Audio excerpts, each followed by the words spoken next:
Most people think manifesting a person means making someone want you. But that is not how real connection works. You cannot force love. You can, however, become someone love moves toward when you change how you think, how you feel, and how you show up in the space where love actually happens. You change what kind of relationship becomes possible. That is the real practice, not bending another person's will, becoming magnetic to mutual love. So let's redefine it carefully. Manifesting a person into your life means becoming emotionally ready for mutual connection. It means clearing the inner patterns that block closeness. It means noticing opportunities for real intimacy and taking aligned action when they appear. What it is not is mind control, not bypassing someone else's feelings, not obsessing until reality bends. Real connection always involves two people, each freely choosing the other. Your work is on the side that is yours to change. You. Here is the first piece of psychology that matters.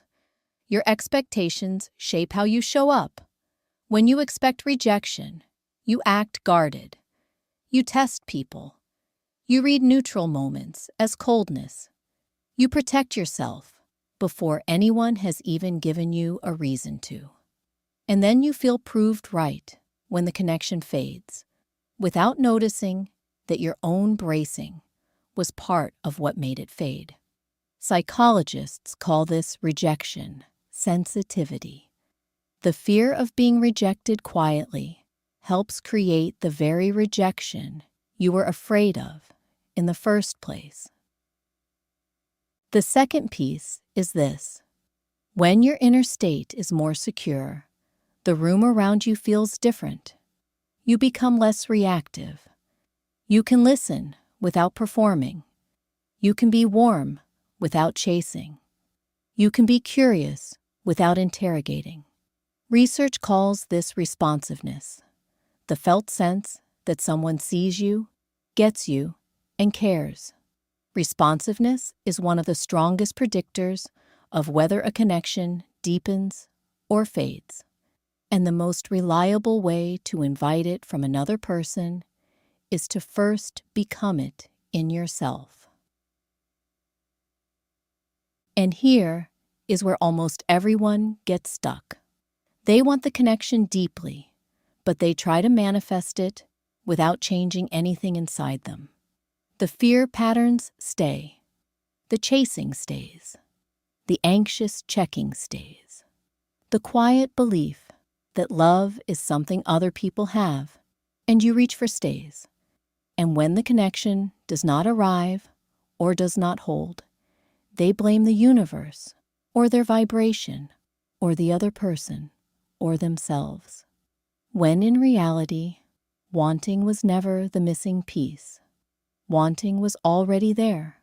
What was missing was becoming someone love could actually land on. So here is the method. Step 1 is a quiet self-check. Do you want this person because they are actually kind, available, and compatible? Or are you attached to the feeling of being chosen by them? These are very different desires. One opens the door to real connection. The other can lock you inside a fantasy that no actual person could ever fully satisfy. You do not need to answer this perfectly. You just need to be honest enough to notice the difference. Because the answer changes where your work goes next. Step 2 is clarity about what you actually want from the relationship itself. Not the face, not the name, not the scripted reunion. The quality, mutual, respectful, warm, clear communication, follow-through, emotional availability, the feeling of being seen without having to explain yourself. When you describe the relationship instead of the person, your brain starts filtering reality for those qualities. And when they appear in this person or in someone you have not met yet, you are actually able to recognize them.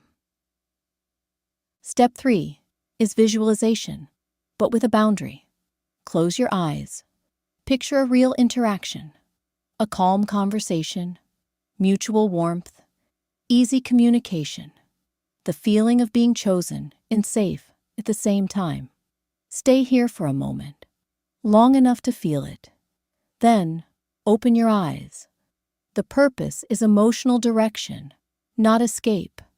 Fantasy alone is weak because your brain enjoys the reward early and stops working for it.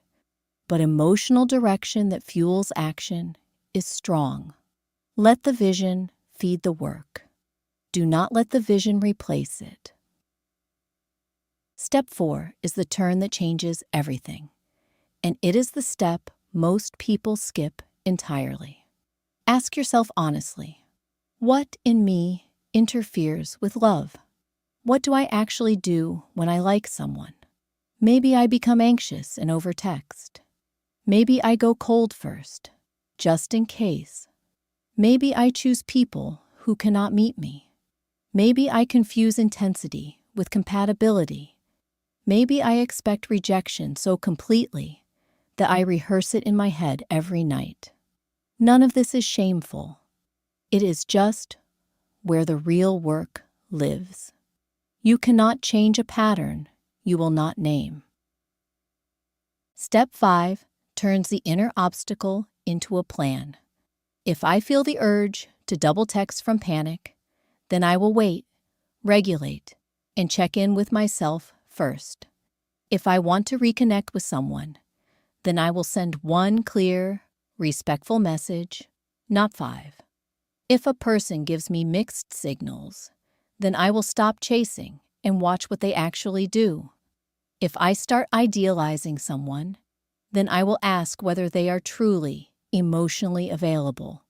These small, if-then decisions work because you make them before the emotional moment, not during it. You have already decided. In the moment, you just follow.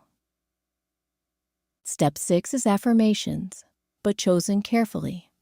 In the context of love, the most powerful affirmations are not spells cast at a specific person. They are identity anchors that make you more secure. I am worthy of mutual love.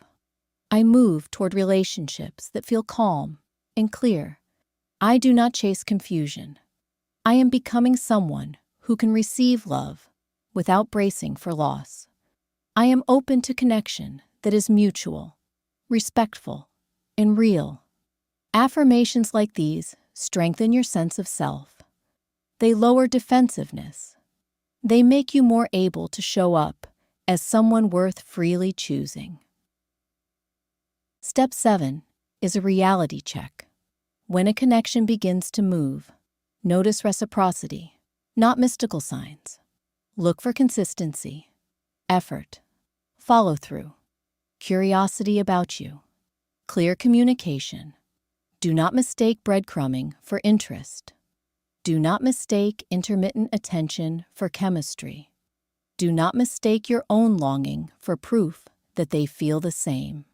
Mutual connection shows itself in behavior, in what someone actually does when no one is watching, not in angel numbers or in the song that played at the right moment.